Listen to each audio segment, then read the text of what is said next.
Hey guys, welcome back to my channel. My name is Ree. Let's just get right into this video. Okay, so we are discussing Insecure episode 7, season 5, the final season. You guys know I'm gonna miss it. We're all gonna miss it. And I just feel like this season is just like, it's just giving me lots of feelings. Maybe because I know it's the final season, I don't know, but I just feel a lot of things. Okay, so this week we see all the girls, the 4 ladies get together for a girls' day. I just love them all together, all of their personalities. You know, they've been friends for a really long time. I think maybe from like college days. And yeah, it's just really nice seeing them all together. And it's nice because obviously all of their schedules get so busy. They're getting older. Some of them are starting families. Careers are getting crazy. So it's really nice when all the friends can come together and just hang out and just release and be in a safe space. So I really like that. Can we just talk about Issa's hair? Her pulled back ponytail. Also, don't focus on my bun today. I just couldn't get myself together for this video, and so this is the best we could do. So Issa's ponytail with the long braid, I'm just obsessed. It looks so good. Issa's hair just never disappoints. Also, what's her name? Also Kelly's hair with the curly bangs. I love that. I love looking at the girls' hairstyles. And then Molly's outfit. How does she always come so correct every episode? Like, who is the stylist on this show? Because her outfits just hit so hard every time. We're not here to talk about that, but I notice, you know, we all see that. They're having a nice little girl time. They have the spa and they have the dinner later on, and I think they're planning a sleepover. But the spa gets canceled, so they're just like, let's play a game. Let's, like, you know, just have some fun and just relax, smoke a little bit, drink a little bit, and just have a fun little afternoon. And they do just that. So they're having some fun. Then we move over to see Lawrence and Condola. Lawrence is bringing the baby back over by Condola's place. So Lawrence lives back in the city, and obviously their co-parenting has, you know, come a long way. And so it seems like the baby's spending some nights at Lawrence's place, which is so sweet, which is just so good. And we see them getting along. Like, they seem to be doing really well. They're communicating. And then also Lawrence offers to help Condola with some, I don't know, putting something together. I think he's putting some shelves up or something. So he's like, I have no plans for today. She's like, I have no plans. So they decide, you know, he's like, I could just help you do this. Like, I don't mind. So that's also really nice. Like, obviously they're putting their differences aside and coming together for the sake of the baby and making sure that the baby's the number one priority, and they just do everything, you know. And getting along is very important. Like, having that tension, that animosity, like, even though the baby's only 1, you can feel that. You can definitely feel that. So it's nice that he's still looking out for her. He's like, I'm here to help. I can help you put up the shelves. Anyways, it's just kind of nice to see. Okay, so then back to the girls' night. So they're playing their little game. They're picking little questions out of a hat. And one of the questions is like, if you were to stay with the person that you last slept with, how would you feel? And Issa's just like, I don't really know about Nathan because, you know, he called me inconsistent. And then the girls were all like, oh, really? Because they all feel like she is. And so she was just saying things are up in the air. It's not very clear. I told him I loved him. He didn't respond and all that stuff. So she doesn't know where they stand. Obviously, how they left off wasn't that great, and maybe they just kind of are acting like, you know, they're scared to have that follow-up conversation because they know it's been put on ice. So then we also hear about Molly and Torian, and Molly seems to be flirting with him. They seem to be having some like long chats. He's flirting with her, and she said he's messaging her late at night about work. And yeah, there is something exciting about office romances. Kelly is right. There's just something there because you're just like, oh, it's a little bit of a faux pas. But yeah, they seem to be connecting, which is nice. But we also don't really know where it's going. But she definitely has a crush, and he definitely has a crush on her too. But No one wants to make the first move because obviously that will be very uncomfortable because it is in a workplace setting. So, you know, they're trying to work out, should we just keep it kind of flirty, or like who's going to make the first move? Okay, so then back with Condola and Lawrence, it just keeps going back and forth each scene, and that's nice because you just like get to see little peeks on everyone's little evening. But yeah, back to them. Lawrence just wrapped up putting up the shelves, and Condola's trying to feed the baby. The baby's not eating. Then Lawrence is like, let me give it a try. Let me give it a try. I know he likes the choo-choo train. So then Lawrence just looks extra good in this episode. Like, I don't know if it's just me, but I'm just like, you know, I'm just looking at him a little bit longer this episode. But yeah, he looks good. Anyway, so then he feeds the baby. The baby takes a little food, and it's just really nice to see. And so the parents share a little moment, and Condola tells Lawrence that he's a really good dad. And you could tell that that just like made Lawrence feel so good, and it was words that he was waiting to hear. And maybe like he didn't even know he was waiting to hear them, but you could tell it just felt really good. And co-parenting has been tough for them, but they're getting along well, and they're doing really well together. Also, let me know if you feel a little bit of something in the air between them. Like, it could just be me, but I'm just like, you know? Because also sometimes I think when you guys obviously made this baby because you used to date, and they were together, and now they're both single, and it could be a bit lonely sometimes. So I feel like they're thinking like, oh, maybe, you know, we had a good short little relationship. Like, should we try it again for the baby's sake and see how it goes? Because why not? Like, would you guys? I'm a firm believer of we broke up for a reason. Like, just don't go back there. Like, keep moving forward and find somebody new. But you never know. They may, because they didn't date for that long, and you know, I don't know. Let's see what happens, but I would love to know what you guys think about that. So then it jumps back to the girl time, and they're all talking about everything, and then Lawrence comes up, and Issa's trying to figure out if she did the right thing with Lawrence. Like, I forget what happened, how it all came up, but she mentioned that she saw them in the hospital and they seemed fine, and she's just like, yeah, they're obviously together for the baby and they seem happy, and she's like, good for them. Then Kelly brings up the fact that they weren't really doing so well for Simone's first birthday party. So she's just like, yeah, they weren't doing so hot. And then Lisa's just like, well, yeah, I just don't want to get involved in that mess. And then Molly's like, yeah, like, you did the smart thing. You did the smart thing. And then I don't really care so much for Tiffany. Like, not that I don't like her, but I don't really care for her storyline too much. I don't know. There's probably so many big fans out there, but I just feel like they didn't do the best job, like, creating her character and everything. So she's cool when it's all four of them, but I hate when scenes are just solely focused on her. But I do feel like she had a good point in this scene.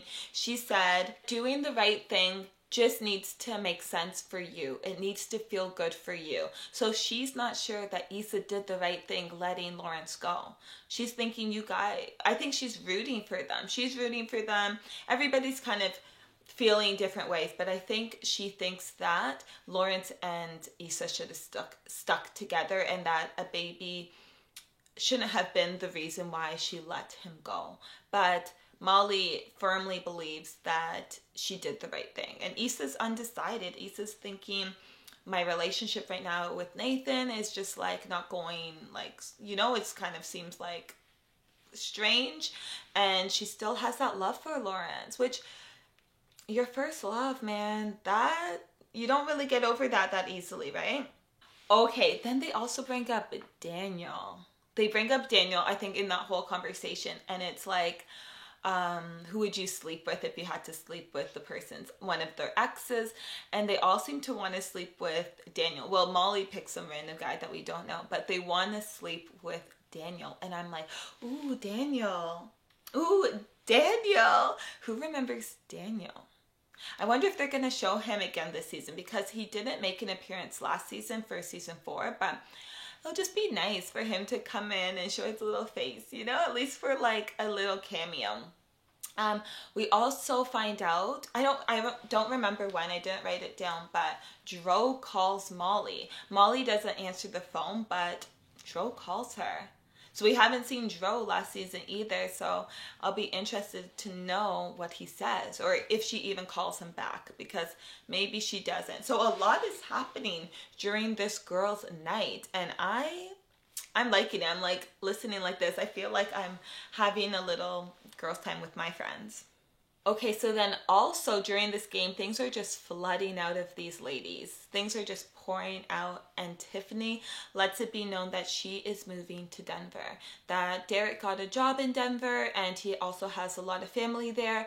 So she's going to be moving to Denver, and you can tell that Kelly is just like, why didn't you tell me? Because obviously Kelly and Tiffany are best friends, and then it looks like Molly, well, it doesn't look like it is fact, Molly and Issa are best friends, and then the four of them just hang out. So Kelly feels like, oh my gosh, I'm going to be losing my best friend, and like, why wouldn't you tell me this sooner?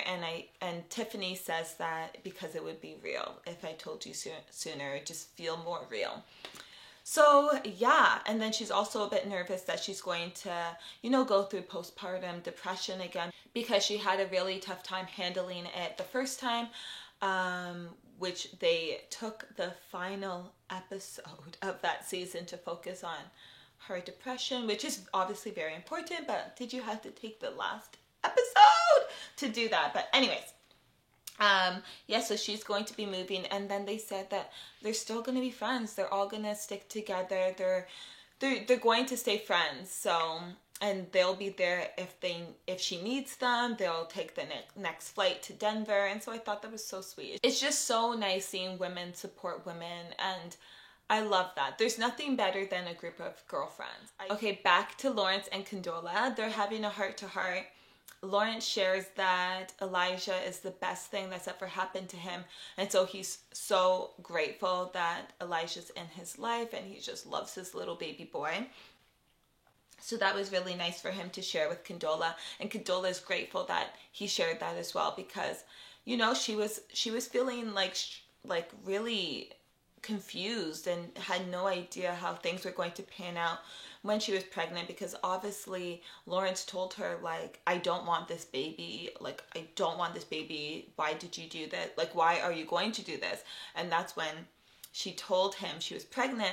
But then after, we saw when the baby was first born and they were going through things, he said, you ruined my life. So they've gone through their challenges, but now they've adapted, they've settled into their new co-parenting situation. And then during that conversation, Condola lets it be known that she was actually considering terminating her pregnancy because she didn't know what was going to happen. She had no idea what the future looked like for her, and things weren't going so well for her and Lawrence. So she knew she was going to be on her own, and she was wondering if she made the right decision. So she knows how much love she has for her baby now, and like, just I think thinking like, whoa, I may not have had that because I may have chose something else. That was pretty powerful too. And then Lawrence says that he doesn't blame her, and he was just acting like an asshole. He was just like, he was scared. There was a lot of fear in it, and also it just seemed like his life was just like changed drastically. And you know, it's obviously her body, her decision, but I think he's thinking like this is not what I planned for my life. So then it goes back to the girls' night, and Issa wants to call Lawrence because Kelly just keeps saying that there's lots of signs pointing in like the direction with X's, and then Dro calls Molly, and so many things are happening. So Issa's just like, I'm gonna call Lawrence. So then Molly just lovingly takes the phone. She didn't call. It seemed like, I thought she had the phone up to her ear, but I don't think she actually pressed like call. I don't think she called.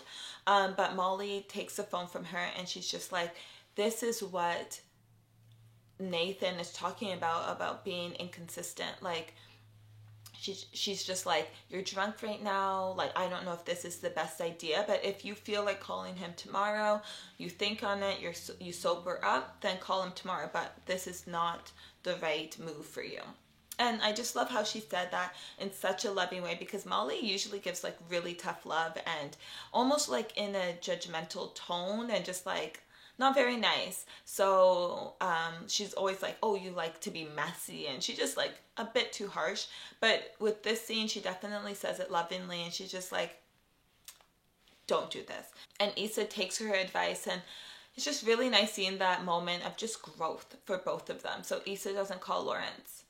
So then the girls' night is over, they sleep over, they leave the next morning, and then Nathan messages, why can't I remember people's name? Nathan messages Issa, and he's like, call me when you get a chance, like I want to talk. She calls him. What does Nathan say? What does Nathan say? He says, I love you. Says he's been scared to say it, but he loves her. It's true. He's always loved her. And so that's real. Like, that is so nice for him to say. She needed to hear that, and it's so sweet that he said, I always loved you. So he said he was just scared, and she's like, no, I understand. But we also know that she does seem genuinely happy, and she feels like, oh, I'm so glad. And then he also says like he's not going to move, he's going to stay there.